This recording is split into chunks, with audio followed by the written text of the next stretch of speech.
वसुदेव देवकी नंदना काला सोटांगणी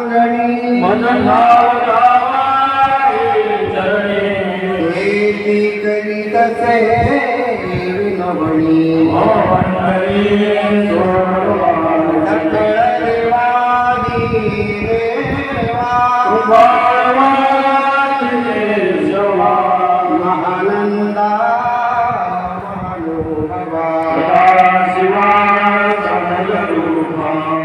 कल्प आयुष्य भावे तया पुरा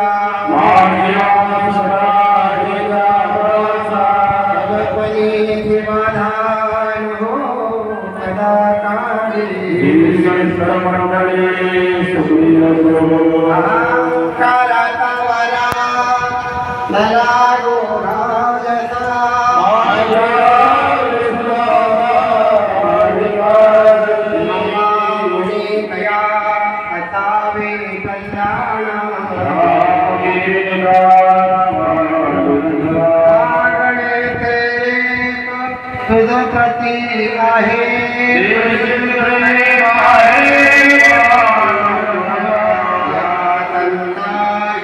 रवी मददे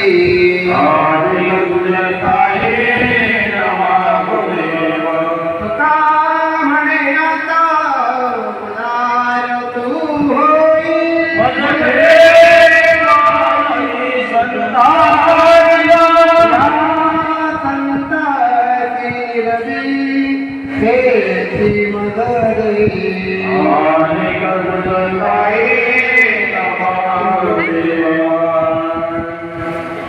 अशा या भव्य दिव्य सोहळ्याला एक अत्यंत माझ्या दृष्टीने दुःखाची बाब झाली आहे. आमचे हरिभक्तीपरायण निवृत्ते काका हजरले, नारायणराव हजरले महाराज काकांची ओळख. काका कशाला म्हणतात? निवृत्ते काकांचं ते व्यक्तिमत्व अत्यंत प्रेमळ, सर्वाशी बोलून चालून राहणं, पण भगवंताच्या इच्छेपुढं आयुष्य संपल्यानंतर कुणाला राहता येत नाही.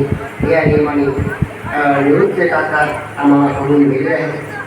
त्यांच्यापेक्षा त्यांच्या त्या जीवात्म्याला काही शांती मिळावी यासाठी सर्वांनी आपण एकदा ज्ञानदेव तुकाराम, ज्ञानदेव तुकाराम, ज्ञानदेव तुकाराम, ज्ञानदेव तुकाराम, ज्ञानदेव तुकाराम, ज्ञानदेव तुकाराम, ज्ञानदेव तुकाराम, ज्ञानदेव तुकाराम.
जगद्गुरु तुकाराम महाराज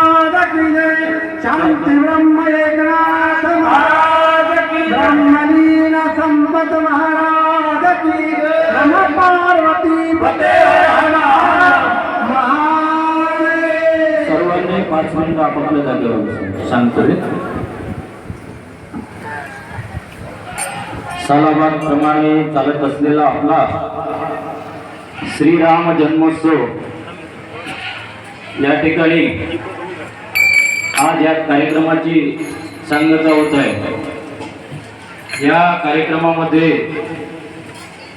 सर्वांचे गावातील तसेच पंचक्रोशीतील तन्मन धनाने लाभलेले सहकार्य, या सहकार्यामुळे हा कार्यक्रम आनंदात या ठिकाणी पार पडला. तसेच आपल्या या श्रीराम जन्मोत्सव करिता ज्यांचे मोलाचे योगदान आहे असे असणारे हरिभक्तपरायण भानुदासजी महाराज शेळके,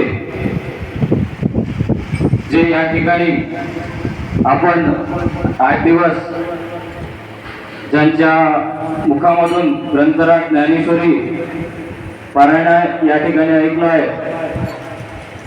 खरोखर महाराजांना द्यावे तेवढे धन्यवाद कमीच आहे. कारण की यावर्षी असं झालं होतं, फक्त 15 दिवस कार्यक्रमाला बाकी होते आणि आमचं नियोजन शून्य होतं. याबद्दल महाराजांचं या ठिकाणी मी क्षमा मागतो. कारण की महाराजांनी स्वतःहून फोन केला, चेतन यावर्षी कार्यक्रमाचं काय आहे. पण नुकतंच त्याच दिवशी पत्रिका टाकण्याकरिता मी गेलो होतो. परंतु कुठल्या वर्षी असं होणार नाही या ठिकाणी महाराजांची मी क्षमा मागतो. कारण की कुठलंही नियोजन म्हटलं तर 2-3 महिने आधी तरी पाहिजे. कारण की हा जो रामनवमी ते हनुमान जयंती जो एक कार्यक्रमाचा उत्सव असतो, सर्व ठिकाणी साजरा केला जातो. कारण दुसरं जर कोणी असतं तर त्या ठिकाणी फोन आला नाही, तारीख घेऊन टाकली असती. परंतु महाराजांनी आवर्जून